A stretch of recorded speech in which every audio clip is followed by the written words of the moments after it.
एक छोटे से शहर में राहुल नाम का एक लड़का रहता था। राहुल पढ़ने में तेज था, सपने भी बड़े देखता था। लेकिन उसकी एक बहुत बड़ी कमजोरी थी। वो समय की कदर नहीं करता था। राहुल हमेशा कहता, अभी बहुत टाइम है, कल कर लूंगा। अभी मूड नहीं है, बाद में पढ़ेंगे। उसके पास समय तो था, लेकिन समय की समझ नहीं थी। राहुल कॉलेज का छात्र था।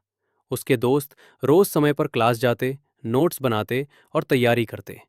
लेकिन राहुल देर से उठता, मोबाइल चलाता, सोशल मीडिया में घंटों बिता देता।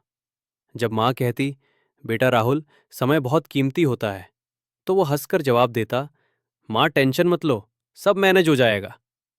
राहुल को लगता था कि जिंदगी हमेशा दूसरा मौका देती है। सेमेस्टर के पहले एग्जाम आए। राहुल ने सोचा, एक रात पढ़ लूंगा काफी है। लेकिन एग्जाम हॉल में बैठते ही उसके हाथ कांपने लगे।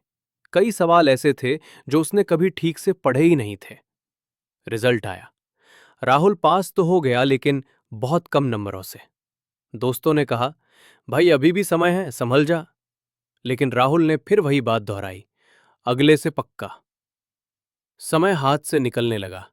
कॉलेज खत्म होने के बाद प्लेसमेंट का समय आया। कंपनियां आ रही थीं, इंटरव्यू हो रहे थे। राहुल ने सोचा, अभी तो बहुत कंपनियां आएंगी, अभी तैयारी क्यों करूं। जब उसने तैयारी शुरू की, तब तक अवसर निकल चुके थे। उसके दोस्त अच्छे पैकेज पर सेलेक्ट हो गए और राहुल खाली हाथ रह गया। उस दिन पहली बार राहुल को अंदर से कुछ चुभा। में सब उससे उम्मीद लगाए बैठे थे। पिता ने चुपचाप कहा, कोई बात नहीं बेटा, अगली बार मेहनत करना। लेकिन राहुल जानता था, गलती मेहनत की नहीं, समय की थी। वो कई महीनों तक नौकरी की तलाश करता रहा। जहां जाता वहां यही सुनता, आपके स्किल्स अच्छे हैं, लेकिन अभी मौका नहीं है। राहुल को एहसास होने लगा कि समय किसी का इंतजार नहीं करता। एक दिन राहुल पार्क में उदास बैठा था।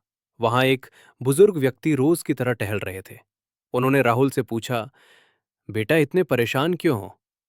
राहुल ने अपनी पूरी कहानी सुना दी। बुजुर्ग मुस्कुराए और बोले, बेटा पैसे की भरपाई हो सकती है, लेकिन समय की नहीं। उन्होंने जमीन से रेत उठाकर कहा, देखो, ये रेत हाथ से फिसल जाए तो वापस नहीं आती। समय भी ऐसा ही है। ये शब्द राहुल के दिल में उतर गए। उस दिन राहुल ने खुद से वादा किया, अब समय को बर्बाद नहीं करूंगा, समय को अपना दोस्त बनाऊंगा। उसने एक टाइम टेबल बनाया, मोबाइल का इस्तेमाल कम किया, हर दिन कुछ नया सीखने लगा। शुरुआत में मुश्किल हुई, लेकिन राहुल रुका नहीं। राहुल ने अपने स्किल्स पर काम किया, ऑनलाइन कोर्स किए, इंटरव्यू की तैयारी की, रोज खुद को बेहतर बनाया। अब वो कल नहीं कहता था, वो कहता था अभी।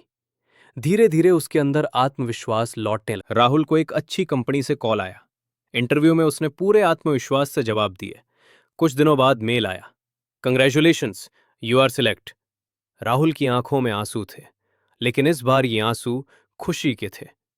राहुल घर आया, माँ पिता के पैर छुए और बोला, अगर मैंने समय की कीमत पहले समझ ली होती तो शायद इतनी देर ना होती। माँ ने मुस्कुराकर कहा, देर से सही, पर सीख तो ली। आज राहुल सफल है, लेकिन उससे भी बड़ी बात, वो समय की इज्जत करता है।